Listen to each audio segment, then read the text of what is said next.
સર્વે શ્રોતા મિત્રોને ઓમ નમઃ શિવાય. મારા શંકરપુરીના ઓમ નમો નારાયણ. આજની આ વિશેષ કથામાં આપ સાંભળશો ગુરુ જીવનમાં માતા પિતા અને ગુરુ એ ત્રણ એ છે કે જેમનો અનાદર કરવાથી જીવનમાં શું શું થઈ શકે અને જેમનો આદર કરવાથી શું થઈ શકે. જેમ માતા પિતાનું મહત્વ જીવનમાં બહુ છે તેમ ગુરુનું મહત્વ પણ અનેક ગણું છે. અને ગુરુના અનાદરથી શું થાય છે, જેમ ઇન્દ્રનો પરાજય થયો તો ગુરુનો અનાદર કરવાથી, તેની કથા આપને સંભળાવું છું. ધ્યાનથી સાંભળજો. એકવાર દેવતાઓના રાજા ઇન્દ્ર બધા જ ઋષિઓ અને લોકપાલો સાથે પોતાની સુધર્મા સભામાં, એટલે કે સભા ભરેલી હતી, અપ્સરાઓ નાચગાન કરતી હતી, વાજિંત્રો વાગતા હતા અને સત્તાના મદમાં ચકચૂર થયેલા ઇન્દ્ર તે નાચગાન જોવામાં મશગુલ હતા. રાજ્ય સત્તાના મોહમાં ત્યાં સિદ્ધો અને વિદ્યાધરો પણ તેમની કીર્તિનું ગાન કરી રહ્યા હતા. એ જ સમયે દેવતાઓના ગુરુ ભાગ્યશાળી બૃહસ્પતિજી મહારાજ, દેવતાઓના ગુરુ કોણ છે? બૃહસ્પતિ દેવ. એ એમના શિષ્યો સાથે દેવસભામાં પધાર્યા.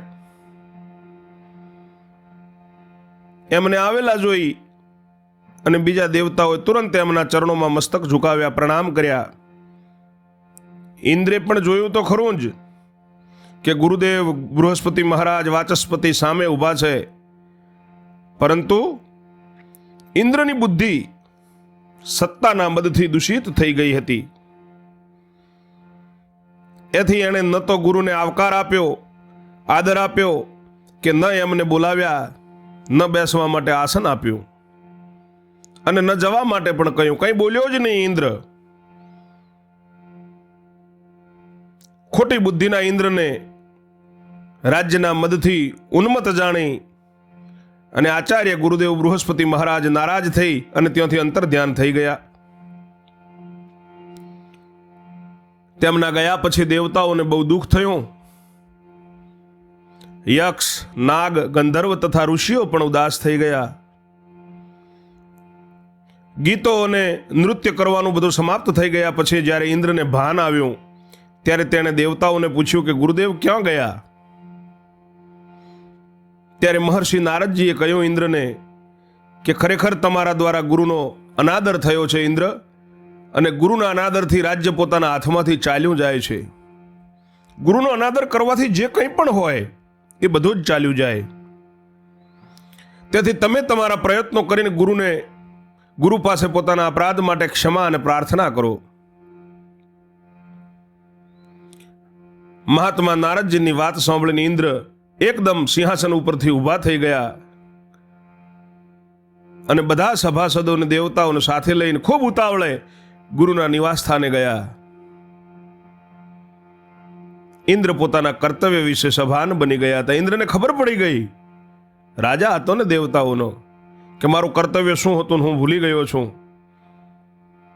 એ તરત ગુરુદેવના ત્યાં ગયા અને ત્યાં ગુરુદેવની પત્ની તારાને જોઈને એમને પ્રણામ કર્યા અને પૂછ્યું કે હે દેવી ગુરુમાં, મહાતપસ્વી ગુરુજી ક્યાં ગયા છે? તારાએ ઇન્દ્રની સામે જોઈને જવાબ આપ્યો કે મને ખબર નથી. ત્યારે દેવરાજ ઇન્દ્ર ખૂબ ચિંતા થઈને પોતાને ઘેર પાછા આવ્યા. એ સમયે સ્વર્ગમાં અનેક અનિષ્ટ સૂચક અપશુકન થવા લાગ્યા.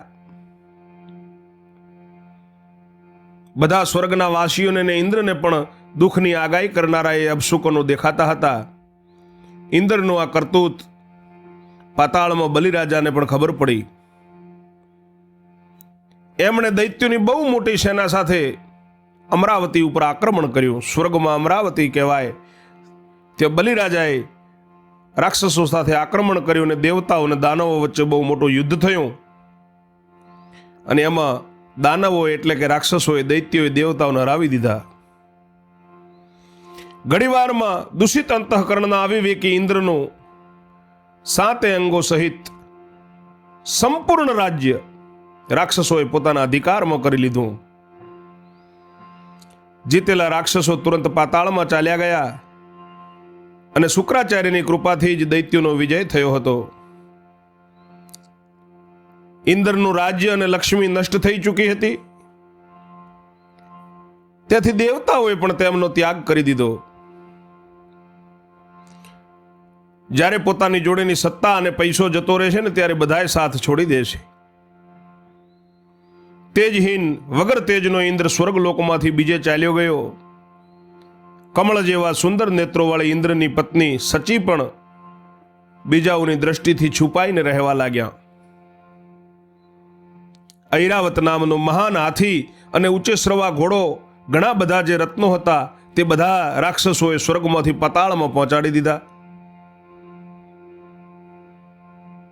પરંતુ એ રત્નો પુણ્યાત્મા પુરુષોના જ ઉપયોગમાં આવે એવા હતા. એથી એ બધા દૈત્યોના અધિકારમાં રહ્યા નહીં અને સમુદ્રમાં કૂદી પડ્યા. ત્યારે બલિરાજાએ આશ્ચર્યચકિત થઈને ગુરુ શુક્રાચાર્યને કહ્યું કે હે ભગવાન, અમે તો દેવતાઓને જીતીને બહુ રત્નો લાવ્યા, પરંતુ બધા સમુદ્રમાં ચાલ્યા ગયા. આ તો વિચિત્ર વાત છે. રાજા બલિની વાત સાંભળીને તેમના ગુરુ શુક્રાચાર્ય કહ્યું કે રાજન, 100 હવન, 100 અશ્વમેધ યજ્ઞ અને એની દીક્ષા લઈ અને તે યજ્ઞો પૂરા કર્યા પછી જ તમારો દેવતાઓના રાજ્ય પર અધિકાર થશે. એમાં કોઈ શંકા નથી. અને જે 100 અશ્વમેધ યજ્ઞોનું અનુષ્ઠાન કરી લેશે તે જ સ્વર્ગલોકનું રાજ્ય ભોગવવાનો અધિકારી થાય છે.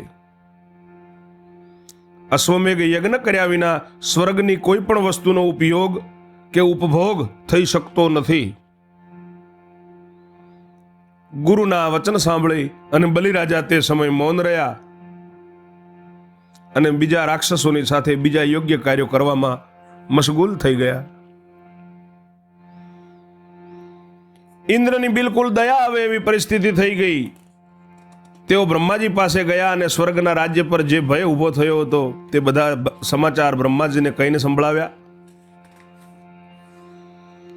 ઇન્દ્રની વાર્તા સાંભળી, પૂરી કહાની સાંભળીને બ્રહ્માજીએ કહ્યું કે બધા દેવતાઓને આપણે ભેગા કરી અને સર્વેશ્વરા ભગવાન જે વિષ્ણુ છે એમની આરાધના કરવા જઈએ.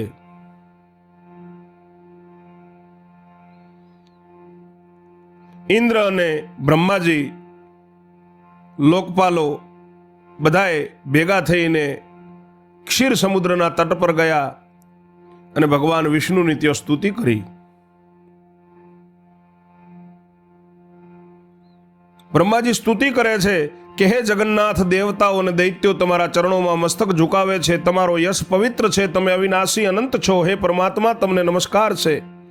તમે યજ્ઞ છો, યજ્ઞ રૂપ છો તથા યજ્ઞાગ્ન છો. તેથી આજે કૃપા કરીને દેવતાઓને વરદાન આપો. હે ભગવાન, ગુરુનો અનાદર કરવાના કારણે, ગુરુનું અપમાન અને અનાદર કરવાના કારણે ઇન્દ્ર આ સમયે ઋષિઓ સહિત સ્વર્ગના રાજ્યમાંથી ભ્રષ્ટ થઈ ચૂક્યો છે. તેથી એમનો ઉદ્ધાર કરો પ્રભુ. ત્યારે ભગવાન વિષ્ણુ પ્રસન્ન થઈને બોલ્યા છે કે દેવતાઓ, ગુરુનો અનાદર કરવાથી સંપૂર્ણ ઉન્નતિ નષ્ટ થઈ જાય છે. જે પાપી છે અને અધર્મમાં તત્પર છે તથા માત્ર વિષયોમાં જ રચ્યા પચ્યા રહે છે અને જેઓ માતા પિતાની નિંદા કરે છે તે ખરેખર અભાગ્યા છે. ઇન્દ્રે જે અન્યાય કર્યો છે તેનું ફળ તેને તુરંત પ્રાપ્ત થઈ ગયું. માત્ર ઇન્દ્રના કર્મથી જ બધા દેવતાઓ ઉપર સંકટ આવ્યું છે. જ્યારે કોઈ પણ પુરુષ માટે વિપરીત સમય આવે ને ત્યારે બીજાઓનો સહયોગ લેવાની કોશિશ કરવી જોઈએ.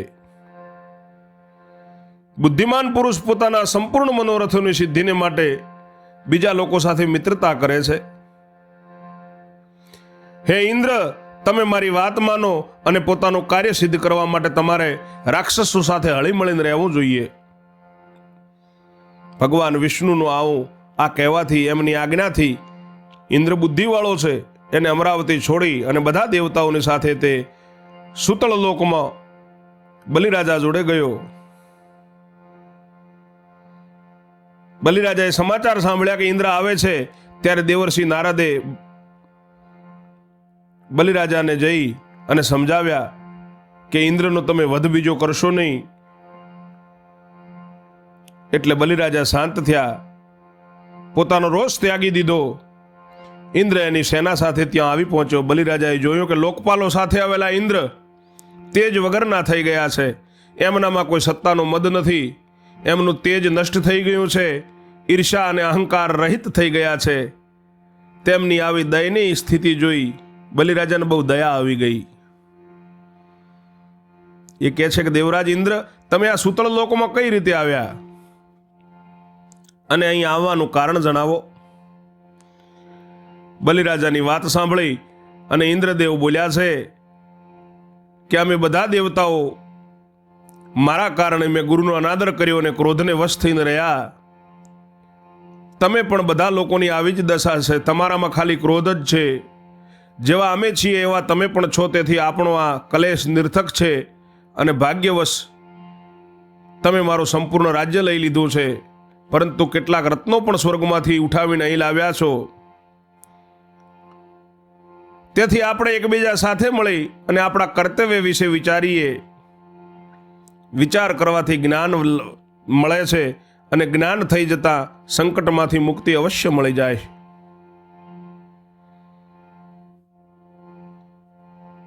ઇન્દ્રની વાત પૂરી થયા પછી નારદજીએ સમજાવ્યા બલિરાજાને કે શરણમાં આવેલા પ્રાણીની રક્ષા કરવી એ મહાપુરુષોનો ધર્મ છે. ઇન્દ્ર શરણાગત શબ્દ દ્વારા પોતાનો પરિચય આપીને તમારી પાસે આવ્યા છે, એટલે તમે એમનું રક્ષણ કરો અને પોષણ કરો. દેવર્ષિના કયા પછી દૈત્યરાજ બલિએ પોતાની બુદ્ધિથી વિચાર કર્યો અને ઇન્દ્ર અને બધા દેવતાઓ સાથે એમને ત્યાં રાખ્યા અને ઇન્દ્રનો વિશ્વાસ ઉત્પન્ન કરવા માટે સાચા સોગંદ પણ ખાધા. ઇન્દ્રે પણ બલિરાજાને વિશ્વાસ અપાવવા માટે સોગંદ ખાધા અને ત્યાં ઇન્દ્ર જોડે એ બલિરાજા જોડે જ ઇન્દ્રદેવ રહ્યા છે સૂતળ લોકમાં. ત્યાં અનેક વર્ષો પસાર થઈ ગયા. એક દિવસ ઇન્દ્રે બલિને કહ્યું છે કે હે વીર, અમારા હાથી ઘોડા અને રત્નો જે લુપ્ત થઈ ગયા હતા તે તમને પ્રાપ્ત થવા જોઈએ, એટલે આપણે એ સમુદ્રમાંથી રત્નોનો ઉદ્ધાર કરવા માટે બહુ પ્રયત્ન કરવો જોઈએ અને આ કાર્યને સફળ બનાવવા માટે સમુદ્રનું મંથન કરવું પડશે. ઇન્દ્રે આ પ્રમાણે પ્રેરણા આપી એટલે બલિરાજાએ તુરંત કહ્યું સમુદ્ર મંથન કઈ રીતે સંભવ થશે.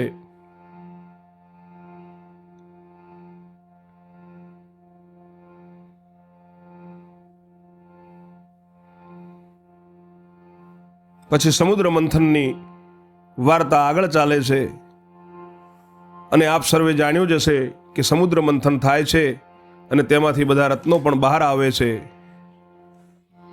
એટલે આ કથાનો હેતુ અને સારાંશ એ જ છે કે કદી ગુરુનો અનાદર કરવો જોઈએ નહીં. કોઈનો અનાદર તો ન કરાય, પણ એમાંય માતા પિતા અને ગુરુનો અનાદર કરવો જોઈએ નહીં. મારી વાણીને હું વિરામ આપું છું. કથાને સબસ્ક્રાઇબ અવશ્ય કરશો અને શેર જરૂર કરશો. ઓમ નમો નારાયણ.